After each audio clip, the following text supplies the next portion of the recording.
But there's a local connection because he got kicked out of the University of Michigan Medical School. He ended up going to Rush in Chicago to get his medical degree because he couldn't make it here. And actually, one of the defining moments, I think, of Dr. Bob was that there's a story about how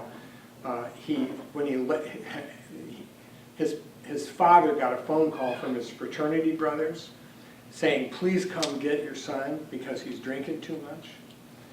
And I think that may be a pure diagnosis of what, you know you're an alcoholic when your fraternity brothers call your dad and say you're really drinking too much. That's a bad day. That's a bad sign. Well, these two guys, who were both from Vermont, they became fast friends. They were very, very different. Dr. Bob actually had been involved in the Oxford groups. It was very interesting. He was a fairly devout guy, but could not stay sober for the life of him. Until he hooked up with another alcoholic, he wasn't able to stay sober. Once he did get sober, he stayed sober for another 15 years until his death. But Bill was kind of an ambitious, kind of a, he was a stock speculator. He was very outgoing, even though he suffered from depression and other kinds of problems later in life especially.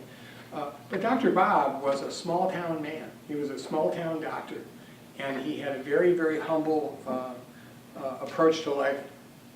There was a joke years ago that if Alcoholics Anonymous had been founded by Bill Wilson alone, it would have been a fast-rising and eventually it would be a large organization that grew very quickly and then would cease to exist.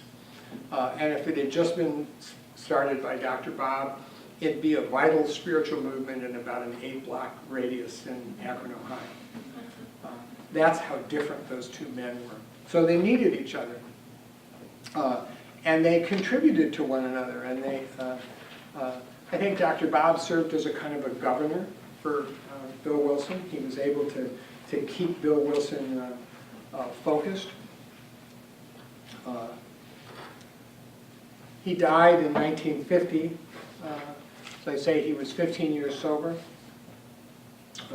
Bill, I think, never got over it. His wife Annie was a spiritual leader in the early days of Alcoholics Anonymous, and so when I mentioned that Ann went without the money, as soon as Dr. Bob got sober, he said, "We got to get busy." He said, "We got to go find somebody else," and together they went and found AA number 3.